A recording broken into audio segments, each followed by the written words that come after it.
Oh, here we are, just with a little breaking news as well. Apparently, Mr., Mrs. and Miss is going to be replaced by Mix. I'll try and say that again. Mix. It's apparently the new gender-free description of people, right? And it's not just anyone that's coming up with this plan. It is, in fact, a council in Bournemouth. Mr., Mrs. So please do not call anyone Mr. Do not call anyone Mrs. Do not call anyone Miss. It has to be Mix. I think I'm getting that right. If you could pronounce it any better, please let me know. Let's talk to Nick de Bois, former Conservative MP, author of Confessions of a Recovering MP, a talk radio host, of course, between 5 and 7 p.m. every single Saturday. Nick, a very good morning to you. You call me Mr. All right, I'm sticking Listen, with I that, would insist. I would insist. I don't have very many dealings with Bournemouth City Council, but when I do have, I will insist on them calling me Mr. Graham. It is mad, isn't it? It is absolutely bonkers, isn't it? Not something that they have to worry about in the House of Commons, because they deliberately don't call you Mr., Mrs., or even your name. They just call you honourable friend or honourable member. Yes. It won't be long before we neutralise everything. Oh, my God, absolutely incredible. Yeah, well, that's absolutely. Let's get on to something a little bit more serious. Nicola Sturgeon up in Scotland this morning, Nick, saying to anyone that wishes to listen that basically we should wait until another report comes out on the specificity, shall we say, of the accusations that she misled Parliament, and then we should also wait for the full report to come out on Tuesday. Well, it's getting a bit farcical, this, and she's obviously commissioned her own inquiry, and she's waiting for her own inquiry from a solicitor to report to, hopefully, for her, show her innocent. That's presumably what the whole point behind her commissioning her own inquiry for that is for. But basically, the committee report that has come out is the most important. And look, we don't honestly know what's in it, but these leaks tend to be really accurate. And it has a little bit sat on the fence here, because it's basically said she has misled Parliament, but it hasn't said, apparently, she's knowingly misled Parliament, right, which is, of course, something she would like to cling to in the event of being challenged for her job and right to stay as Prime Minister. Because if you knowingly mislead Parliament, you breach the ministerial code and you're out on your ear, basically. Yes, but why is there a difference in Parliament than there is outside? Because in the big outside world in which we all have to live, there's no excuse if you didn't know the law. It doesn't mean that you're not guilty just because you didn't know that you were breaking the law, is there? No, but I think, look, before I get dragged too far down that route, I think there is whatever the report says, there is the perception of what has happened here and the fact that she did lead Miss Parliament, and she's going to get an absolute hammering in Parliament for that. It's a question of whether her own party stick with her. Now, all her own MPs, presumably on this committee, were the ones who managed to engineer it so that it wasn't recorded as knowingly misled Parliament. It's a lifeboat she's going to hang on to. Now, two things about this. You know, until now, the SNP, who've got elections coming up in May, have been riding high in the polls.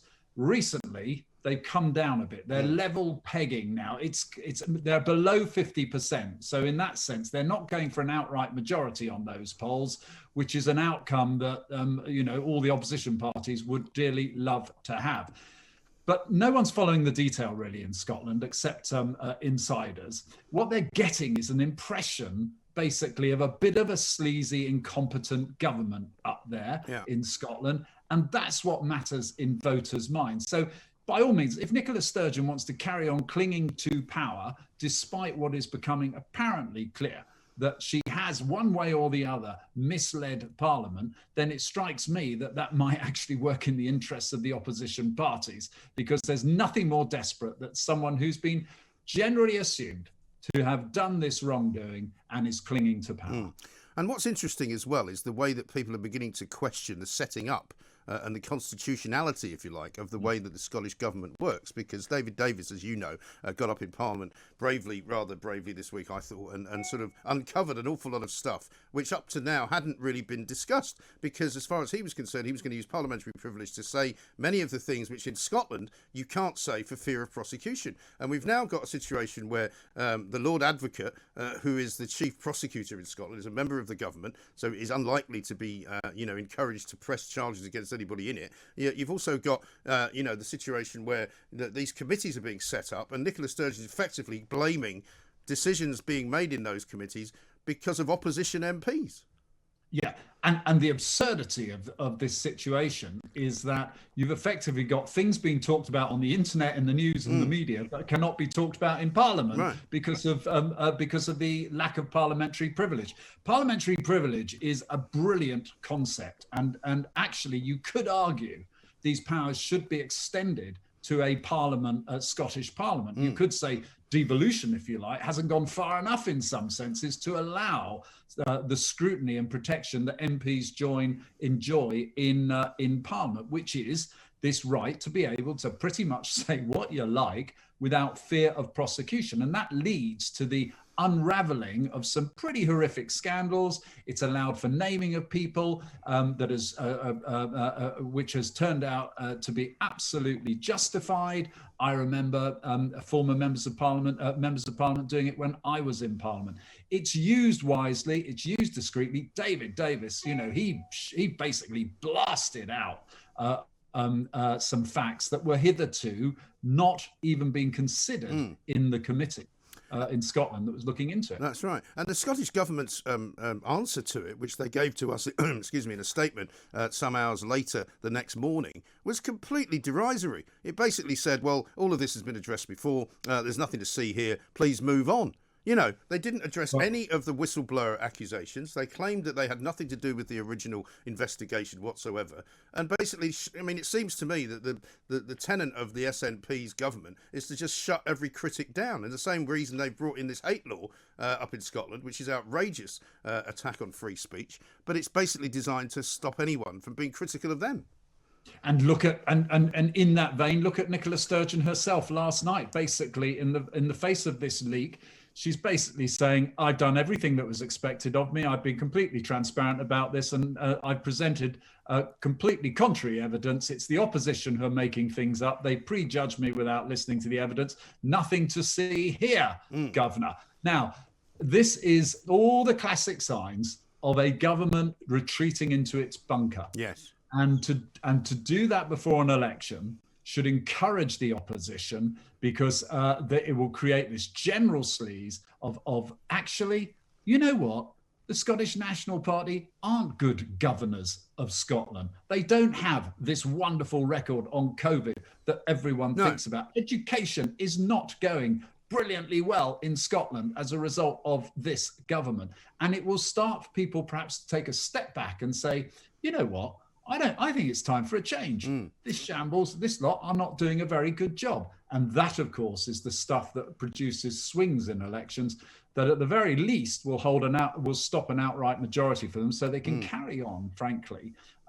So they can't carry on, frankly, governing in the style and the fashion that is particularly obnoxious. And in the end, it's the public that suffers if that is the case, because they'll end up going into bizarre coalitions with strange and unusual people. And sometimes, as they've done before, the Green Party, who have been in Scotland in particular, are a very different kettle of fish to the Green Party of the UK, in that they want independence for Scotland. Yes, I mean, look, coalitions don't always work in the interests of the people, because what happens is they vote for a manifesto and they think they're going to get a government that's going to deliver that manifesto, and then you all go into back rooms and do up deals, which effectively chucks the manifesto that people have just voted on out of the window. We saw that even with the Cameron and Nick Clegg election, where, of course, the Conservatives promised a contract for Britain. That was their manifestos. The Liberals promised their promises, whatever they may be, generally never considered fit for government. And they went into a room and they stitched up a deal behind their backs that did not reflect what the voters had necessarily voted for. And that is the practice that goes on with the minority governments. Yes, and that is something that is a bit of a bear trap for voters, because they end up thinking they may have curtailed one beast, but end up with a new one. Well, who can forget the final hours of the Gordon Brown government, which was like something out of one of those dark political comedies where he was literally sort of hurling himself from one room to another, trying to get a coalition with practically anyone that could keep him in power. It was quite bizarre, wasn't it? Yes, and of course people then forget that the only way there could have been a possible deal was if he actually gave up power, which himself, and left someone else lead the Labour Party, which didn't kind of work out very well for him. But, No. you know, Scotland, in a nutshell, that is, not many people are paying to the detail up there, but I think this government is beginning to have that stench around it that is going to cause them a lot of problems in the upcoming election. Absolutely right. What sort of a week do you think it's been? You've got a show tomorrow, which I'm sure will be brilliant. You've got to look back at a week of Boris Johnson's kind of popularity. What are you going to be saying? Well, look, you cannot look back at last week without looking at, frankly, what was the shocking protectionism on display from the EU. Yeah. I have to say, the very tempered response from the UK government. The EU have stepped up and basically said, we're going to ignore contracts made legitimately between countries. We are going to actually impose state control on what is produced. They even talk about the EU vaccines. These are not EU vaccines. These are vaccines produced by companies that have bases in the European Union. And the state wants to step in the most aggressive of fashion, tear up legal contracts and say that they're acting in the public interest. And at the same time, Mike, they have the cheek. Remember Charles Michel, president of the council? Oh, yes. Actually accused Britain without any foundation whatsoever of practicing vaccine nationalism, to turn around a week later after all that was proved to be a nonsense, to basically give AstraZeneca a good kicking, threaten vaccine nationalism, which was just completely unacceptable. Dominic Raab's quite right. This is the sort of behaviour you expect from a tin pot republic dictatorship. Yes. This really has shown the EU in their true colours. It's very disappointing. It will have worried some people, but the bottom line is, I think the government have responded calmly, modestly, sensibly, and they will try and avoid this happening. No, our government, our government throughout all of this has appeared to be mature, has appeared to be caring, and has appeared to actually be quite efficient, as opposed to the complete opposite of that from the European Union, throwing their toys out of the pram, making threats, trying to shut down Ireland, put a border in the middle of it, and then reversing that. I mean, it's been extraordinary how useless they are. And in fact, all they've proven is what Nigel Farage has been saying all along, that they are basically a collection of jumped up councillors who have suddenly got an awful lot of power that they wield across Europe. But really, they're not very good. Well, we know that the president of the Commission herself had a dismally pathetic record in Germany as defence minister, of where, by the way, she failed on procurement in defence for defence products for the German military, and she's now gone on and performed at a supranational scale and is using, frankly, appalling rhetoric of this idea of banning exports, which they claim are their exports, which are actually nothing to do with them, and getting support from President Macron. Now this really is quite extraordinary that both Germany and France should intimate that they support what Ursula von der Leyen has said. Take note, many other countries are far more skeptical about this bullish approach. They believe that actually this is not the way to build towards getting vaccines into the hands of the people who need it, i.e. the population. Holland are very, there's a thing called Co-Reaper, where all the ambassadors get together basically once a week with the Commission, and they have not been that impressed with the behaviour. But what is President Macron doing? Darling of the media, so he doesn't get the criticism Trump would have got had Trump come out and said, I am banning sending these vaccines. I want to ban sending these legitimately ordered vaccines to another country. Further, he goes even further when he actually discredits a product, AstraZeneca, with no foundation whatsoever, and in doing so is putting the lives of his citizens at risk. They take no second thoughts about it. Can you imagine how Trump would have been trashed in the press? And of course, quite to the reverse of the narrative about Donald Trump, he's actually been encouraging people to get the vaccine. Well, it's a strange world we live in, isn't it? How things look in different perspective when someone is out of office. You might say the same about Joe Biden. Just finally, Nick, I don't know if you've got any room for him on your show, but he comes out this week to say that he believes Vladimir Putin to be a killer, and we'll all find out soon what's going to happen to him. And you're kind of going, well, hang on a minute, mate. You've already bombed Syria. You've only been in a couple of months. What are you going to do for an encore?